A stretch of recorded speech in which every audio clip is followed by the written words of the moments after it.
Dewan Gerakan Mahasiswa Nasional Indonesia, DPC GMNI, Kepsul kembali menggelar unjuk rasa mendesak Kejaksaan Negeri Kepulauan Sula segera menetapkan Kepala Badan Penanggulangan Bencana Daerah (BPBD) dan Kepala Dinas Kesehatan Kabupaten Kepulauan Sula sebagai tersangka dugaan kasus korupsi dana bantuan tak terduga (BTT) senilai 28 miliar tahun anggaran 2021.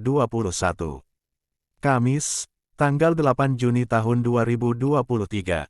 Ketua DPC GMNI Kepulauan Sula, Rifki Leko, dalam bobotan orasinya mendesak Kejari tetapkan Kepala Dinas Kesehatan dan Kepala BPBD sebagai tersangka karena anggaran senilai 28 miliar yang bersumber dari APBD Kepulauan Sula tahun 2021 dialokasikan kepada dua badan dinas tersebut untuk penanganan COVID-19.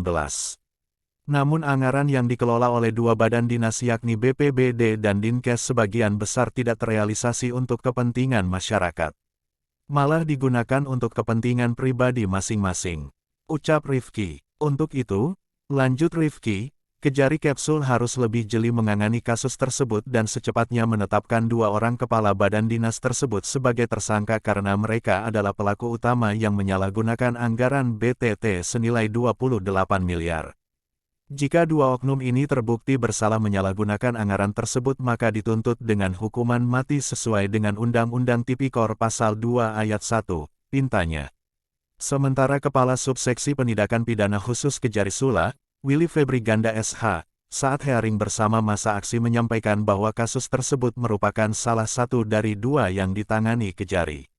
Selain BTT COVID-19 tahun 2020 sebesar 34 miliar juga BTT COVID-19 tahun 2021 sebesar 28 miliar. Kalau dugaan penyalahgunaan dana BTT COVID-19 tahun 2020 senilai 34 miliar rupiah masih dalam penyelidikan karena kasus ini banyak instansi yang terlibat sehingga pihaknya masih berupaya mengumpulkan bukti-bukti.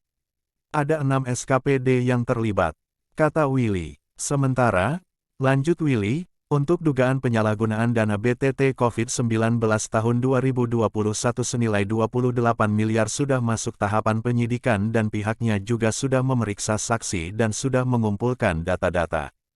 Sesuai hasil pemeriksaan terkait dana BTT senilai 28 miliar rupiah dikelola dua badan dinas namun yang kelola oleh Dinas Kesehatan 3/4 senilai 26 miliar. Sisanya dikelola oleh BPBD, jelas Willy. Dari dana 26 miliar yang dikelola oleh Dinkes, lanjut Willy, dialokasikan pada 26 item kegiatan diantaranya belanja insentif tenaga kesehatan dan insentif tenaga COVID-19. Kemudian setelah dilakukan pemeriksaan, ada indikasi penyelewengan anggaran terhadap dua item kegiatan yaitu pengadaan alat logistik habis pakai dan pengadaan alat untuk penanganan vaksin. Pengadaan alat logistik habis pakai dengan pagu anggaran senilai 5 miliar sedangkan pengadaan alat penanganan vaksin senilai 2 miliar. Tambahnya, lanjut Willy, dari hasil pemeriksaan terhadap dua item kegiatan terdapat penyelewengan anggaran sebesar 7 miliar.